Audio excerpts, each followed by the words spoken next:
Hello, Paimon. Hello, Traveler. Is the crown ready? Yes, we're just waiting for Zuria now. She hasn't arrived yet. Then let's wait for her a little while. Or actually, maybe we can go find her. It's not too far from here anyway. Didn't she say she just lives on the hill over there? Hey, Traveler, Paimon. Oh, and speaking of... Found you two at long last. I'm so glad that you both are all right. Huh? Why are you here, Miss Delaroche? And what could have happened to us? What could have happened? That water imp Thelxie, of course. After I gave you that commission the other day, I began to get worried and went asking about the boy that went missing. Oh, that? We've got it all figured out now. The boy you heard about was just Fremine. Even the missing fish was his fault. Don't worry, we'll help you get the fish back as soon as we're done with this job. Oh, sorry about that. I've been diving in the area recently. Huh? Fremine? Diving? No, that's not what happened at all. I've heard a completely different account. What I was told is that about a month ago, a child tied a bunch of heavy seashells onto his body and walked into this open stretch of water. He never came back. What could that be if not that water imp's work? Are you sure? 100% sure. I've confirmed the account with several veteran fishermen I know. The child was only 8 years old. His name was Lescaut. Lescaut d'Estray. Wait, Lescaut d'Estray? Yeah, that's the name. They say the family took on the name after moving to the city from a place called Stray. Anyway, his mother is a pretty famous art dealer, while his father passed away from an accident many years ago. Well, naturally, his mother was devastated by the incident and fell terribly ill.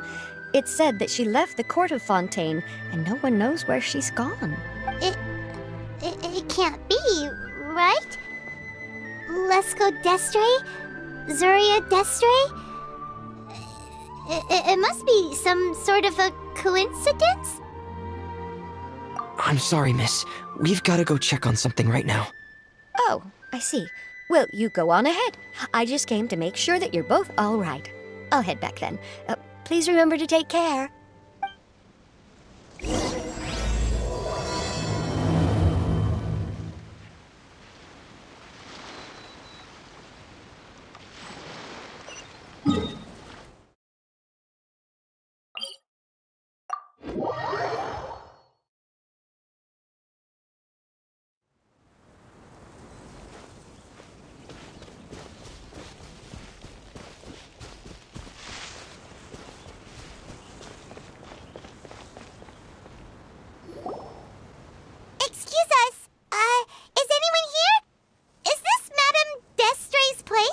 Who are you? I have a patient here who needs quiet bed rest. Please leave us be unless you have anything urgent to report.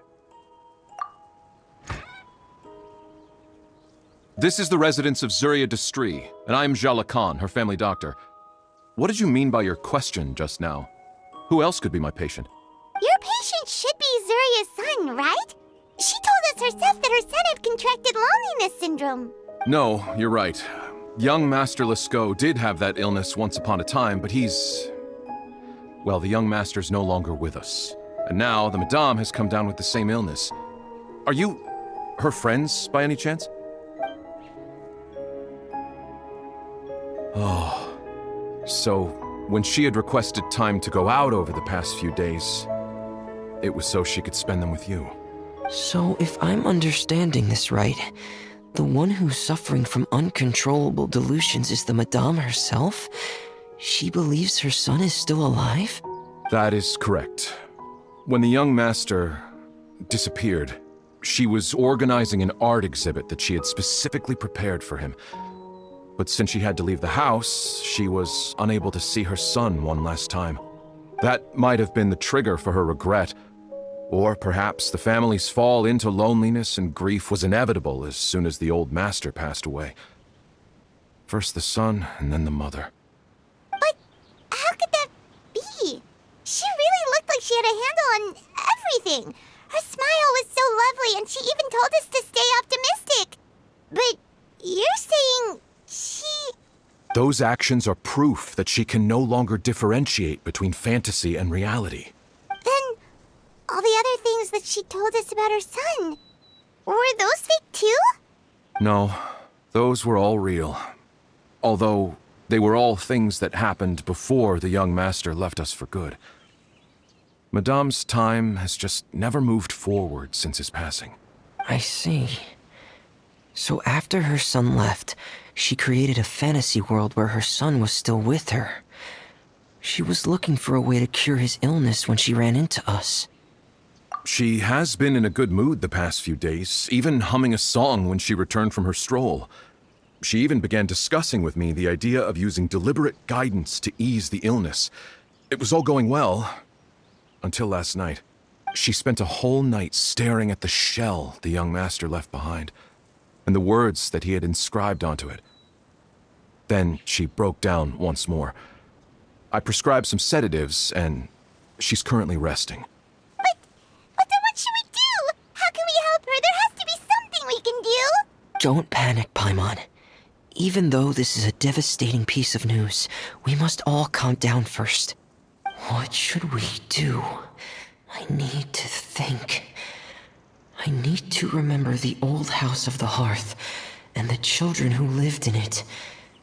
Those patients and what their doctors said back then. What if... Dr. Jalacan, have you seen a picture book? The Madame should have brought it back with her. Are you thinking about trying the guidance therapy she talked to me about before? It's worth a shot. I'll go get the book. Yes, this is it. That's right.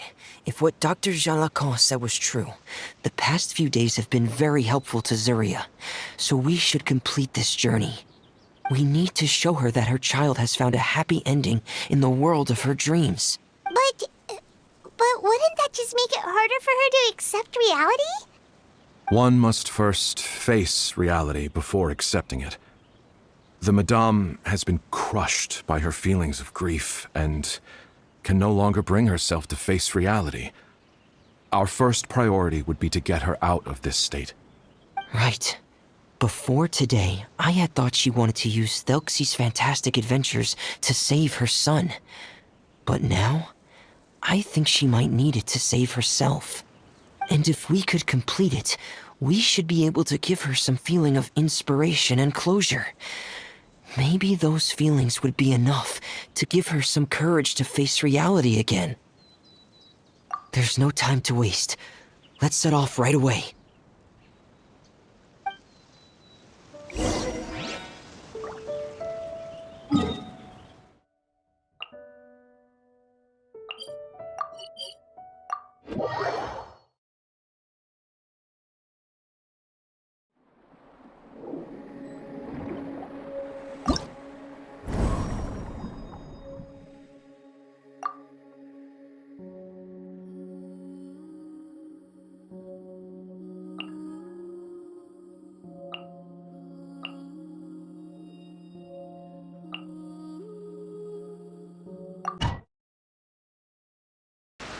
We're here again. This is the final part of Thelxie's journey, but the most important person is missing. Everyone, please don't be so down and gloomy. Remember what she told us? If we were to feel troubled, the patient would become anxious as well. You're right. Paimon needs to smile. If we have to give something to Zuria, it should be our smiles. We have to keep smiling as we finish this adventure. And then she'll be able to recover, right, everyone? Yeah, I'm sure she will. Oh! Be careful, brave adventurers! Here come the evil monsters that stole the crown! The deep-sea Cyclops! Let's beat them up! Watch out, everyone! They're coming at us again! There's no need to fear! Since Thelxie looks stronger than ever today, we must be going all out! Solidified! Oh, give us a final enemy, right? We'll reclaim the crown for you now, Your Highness! Kamisato, Suiyu! Right now, show them. I'm always watching. Emerge, right here, right now. This is order. Stabilize.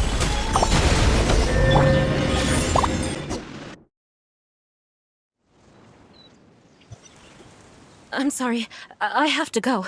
I made a promise to my friends, and I'm already very late. But, Madame, you're still... Don't try to stop me. Today's the most important day for treating Thelxie. We'll use the guidance method. Didn't you also say that you'd think it'd work? I'm not trying to stop you, Madame. It's just... Could you tell me the name of your child? Dr. Jalacan, how can you forget the name of your own patient? His name is Thelxie. He's the prince of the kingdom of water imps. We will go today to reclaim his crown and attend his coronation ceremony. I see. Madame, please rest assured, everything is still on schedule. Your friends have already departed to find... Wait, look. They've already returned. Zuria! Zuria! We've retrieved the crown!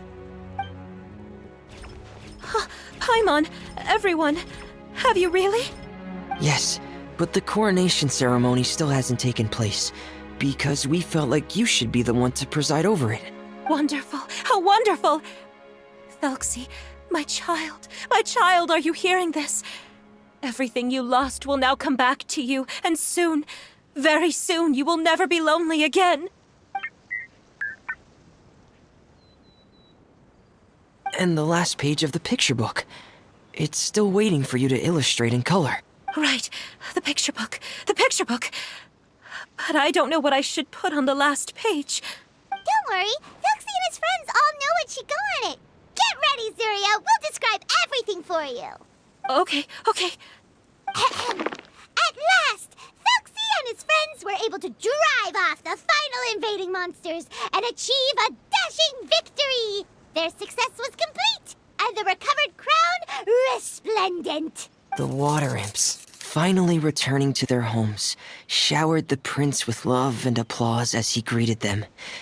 They once again offered their precious shells to the prince and reconstructed the rainbow bridge of old.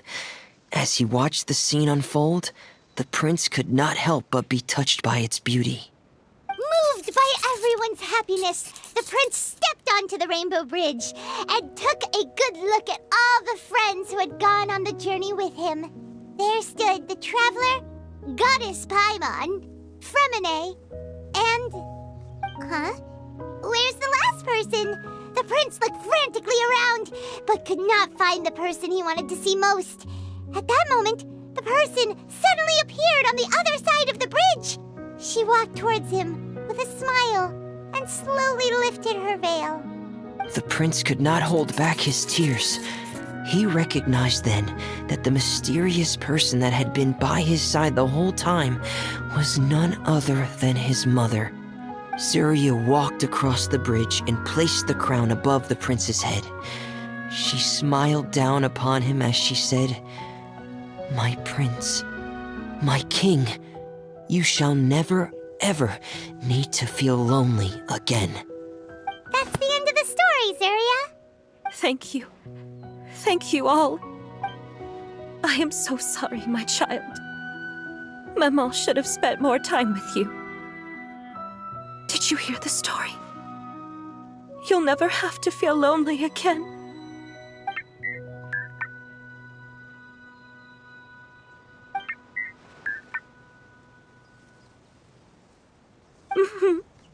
Maman loves you too. What's happening? Is Zuria talking to Thelxie? Quick, put on my diving helmet. There's a transcription module in it that's compatible with Thelxie's output signals. You should be able to use it to understand what Thelxie's saying.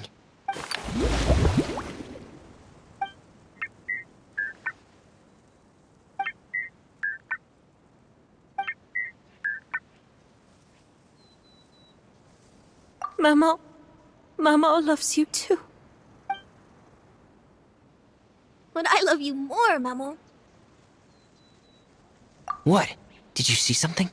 Maman, I'm getting a little sleepy. If it's time for bed, can you hum a lullaby to me again? Of course, my dearest child.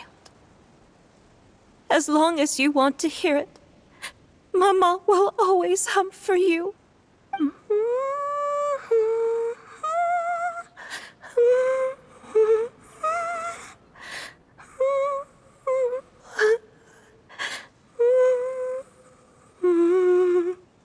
Thank you, Maman. Your lullaby has always been my favorite. Now that I've heard it, I can return to my dream and to the kingdom of water imps in peace.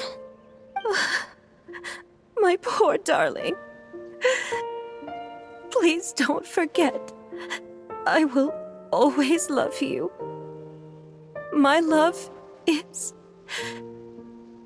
greater than the entire distance between here and the kingdom of water imps. I won't forget, Maman. And so is my love for you. Greater than the entire distance between here and the kingdom of water imps. Good night, Maman.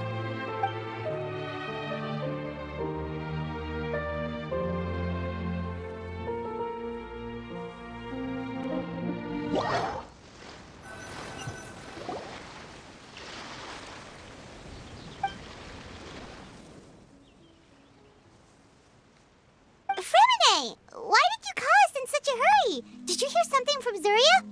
Oh, if it's not good news, Paimon doesn't want to hear it. Don't worry, it's definitely great news. The Madame came here for a visit just now with her doctor. Color has returned to her cheeks, and she sounded full of energy as well. She said she'd like to return to the court to continue hosting the art exhibit. But this time, she'll work with her doctor to exhibit some picture books related to the illness. Of course, Thelxie's fantastic adventures and the guidance therapy will be included in the exhibit as well. She'd like to use her experience to help others. That's wonderful! So it wasn't bad news after all. Mm-hmm. Here, please take this picture book with you. The Madame wanted you to have it. If, at some point in the future, you were to run into someone with similar troubles, she hopes the book would be of use to you. But this is her son's story, right? Is it really okay to give the book to us? Don't worry, it's just a copy. She still has the original. It's extremely important to her. Alright, then there's no problem. It feels good knowing we've contributed to something important. Paimon definitely didn't expect the fantasy adventure to be so useful. Paimon was a little worried about how everything would turn out.